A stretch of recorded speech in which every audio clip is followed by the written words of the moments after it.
had the privilege this morning of speaking to the House Republican Conference and the opportunity to meet with Senator Schumer in his chambers and then the opportunity to speak to Senate Republicans today. It is 2017.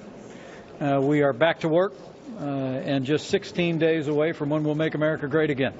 The opportunity to be here with the leadership of the House and Senate and to talk about the priorities of the President-elect and to see the collaboration and the spirit that this leadership team has brought to moving the President's agenda forward is truly inspiring.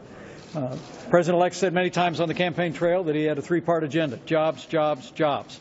And the focus of our administration from the outset, after getting our team in place through the confirmation process, is going to be to focus on supporting economic growth, repealing onerous regulations that are stifling the American economy, working with leaders in the House and the Senate to roll back an avalanche of red tape that's come out of this administration. We'll be looking for opportunity before we get to the spring to pass the tax relief that the President-elect advocated for working families, small businesses, family farms, and really get this economy moving again. There'll be a focus on infrastructure, a focus on border security, immigration. There'll be a focus on military spending, rebuilding our military, and of course the President-elect will be naming his choice for the Supreme Court of the United States. But as I said today to members of the Senate, the first order of business is to repeal and replace Obamacare. Obamacare has failed, and the American people have sent a decisive message to Washington, D.C., that they want Obamacare to be repealed and replaced with health care reform that will lower the cost of health insurance without growing the size of government.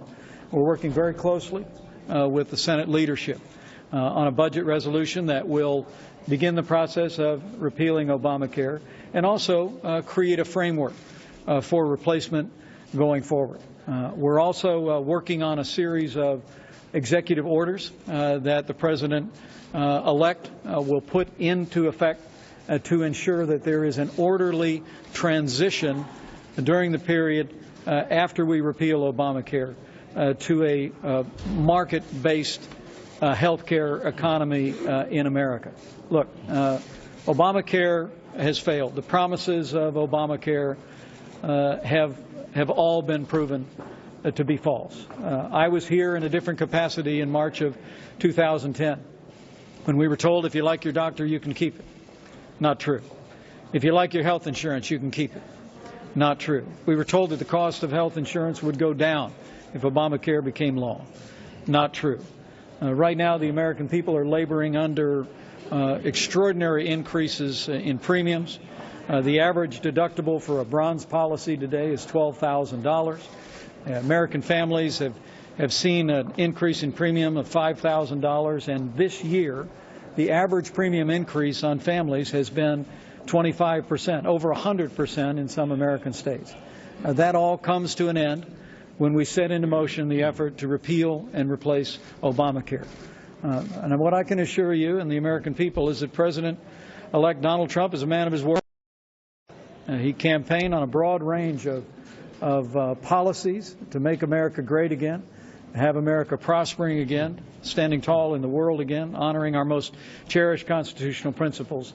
But the first order of business today, and for the President-elect, and I'm grateful for the leaders of the House and the Senate, is to keep our word to the American people, to repeal and replace Obamacare with health care reforms that, again, will focus on lowering the cost of health insurance without growing the size of government. The policies will be developing in the months ahead, but the President-elect has strongly supported efforts, popularly advanced in the Congress in years past, of health savings accounts, allowing Americans to purchase health insurance across state lines, association health plans. The architecture of the replacement of Obamacare will come together, as it should, through the legislative process in the weeks and months ahead. But the American people voted for change in November. and the President-elect and I, working with the leaders of the House and Senate, are determined to keep our promise to the American people, and that all begins with repealing and replacing the failed policy of Obamacare.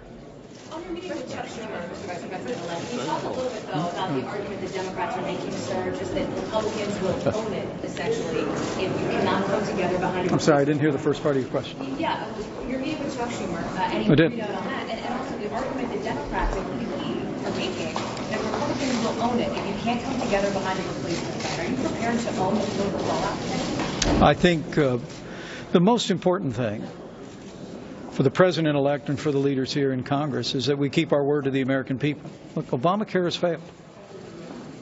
All the promises of Obamacare have been shown to be false and promises. And the American people want us to start over, to repeal Obamacare and replace it with the kind of reforms that will give the American people more choices when it comes to health insurance. Releasing the power of the free market is the pathway toward expanding access and affordability of health care across this country, and the American people know it. But the simple fact is the American people know who owns Obamacare. It's the first half of the title. It is Obama and the party of Obama.